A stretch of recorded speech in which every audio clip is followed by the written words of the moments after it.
Le plan de relance du gouvernement présenté en septembre est-il plus que jamais dépassé? On en parle avec vous, Béatrice Mathieu. Bonjour. Bonjour. Rédactrice en chef à l'Express. Il est décalé vraiment aujourd'hui. Il a été conçu avant cette deuxième vague, avant ce reconfinement. Est-ce qu'il est vraiment décalé aujourd'hui par rapport à ce nouveau choc économique, ce plan de 100 milliards? C'est vrai qu'il faut qu'on se pose la question de ce plan de relance. Il a été mitonné durant l'été.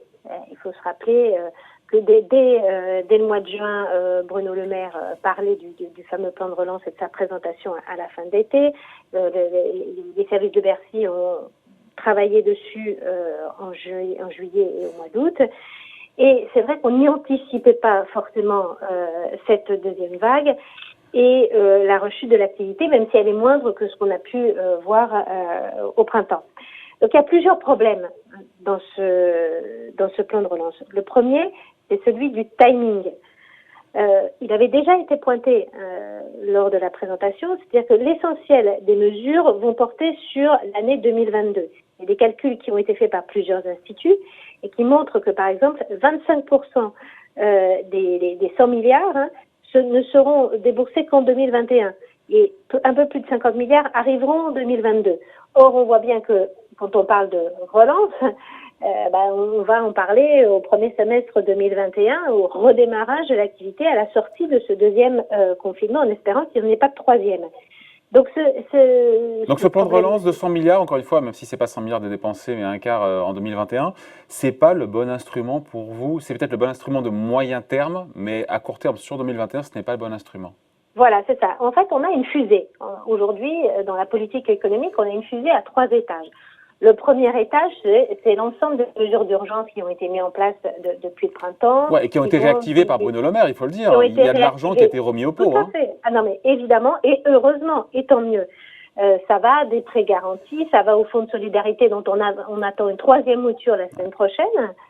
Et donc, tout ça fonctionne et évite un effondrement total de l'activité qui serait dramatique pour les entreprises et dramatique socialement. Donc ça, c'est le premier étage et on voit bien que le gouvernement est assez réactif sur cet étage-là. Il y a un troisième étage qui est celui du presque du plus long terme, qui est France Relance et ses fameux 100 milliards.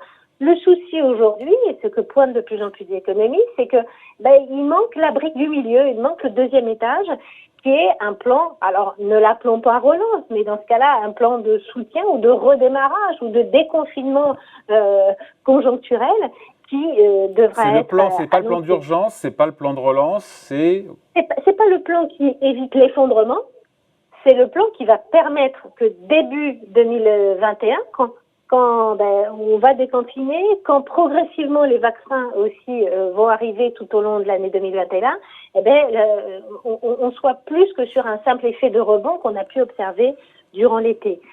Sur la question, par exemple, des entreprises, c'est intéressant de regarder qui sont les bénéficiaires quand on prend les grandes mesures qui ont été annoncées pour les entreprises, à savoir les baisses d'impôts sur la production et les baisses d'IS.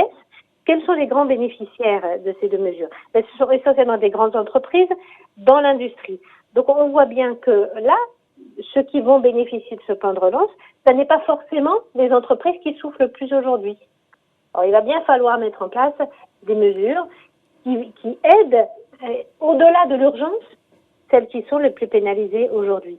Pareil, il faudra bien aussi mettre en place des mesures pour rééquilibrer un peu ce qui est fait sur l'offre, à juste titre, avec les baisses d'impôts de production, mais aussi avoir quelque chose un peu plus sur la demande, notamment sur le ciblage d'aide, en particulier sur les ménages les plus touchés, avec peut-être des chèques qui seront distribués. C'est ce qui a été fait par la Chine et par des grandes villes chinoises au moment du déconfinement.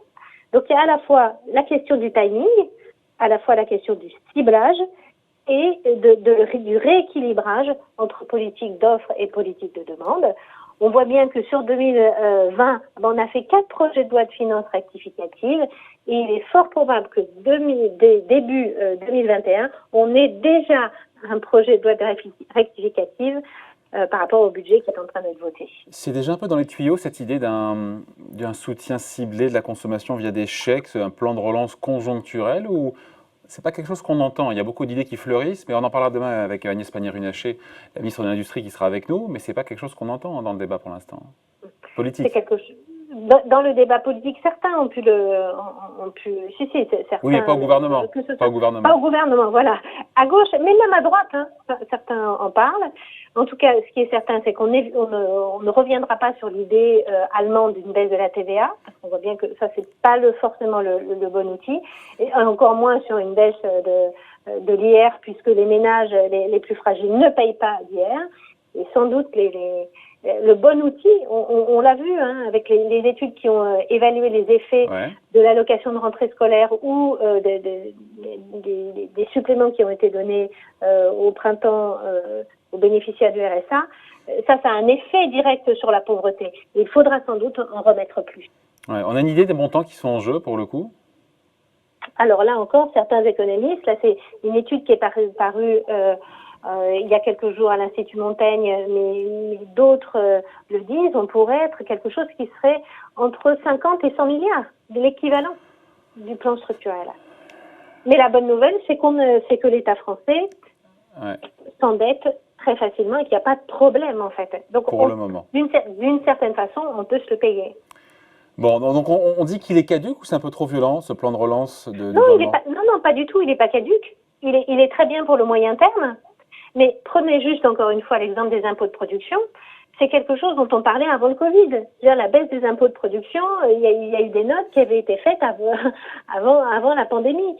Donc ce n'est pas quelque chose qui répond à l'urgence et à la nécessité de relancer l'économie cassée par ce Covid. Donc c'est quelque chose de moyen terme qui est très bien. Mais il y a besoin, quand on parle de relance et de relance conjoncturelle, de nouvelles mesures qui ne sont pas ni dans le plan d'urgence, là, ni dans France Relance. Ouais. Donc le gouvernement ne pourra pas y couper. Il faudra relancer de manière conjoncturelle la machine début 2021. Tout à fait. On en reparlera. Merci beaucoup en tout cas. Point de vue signé Béatrice Mathieu, rédactrice en chef à l'Express. Merci. Salut. Merci David. Au revoir.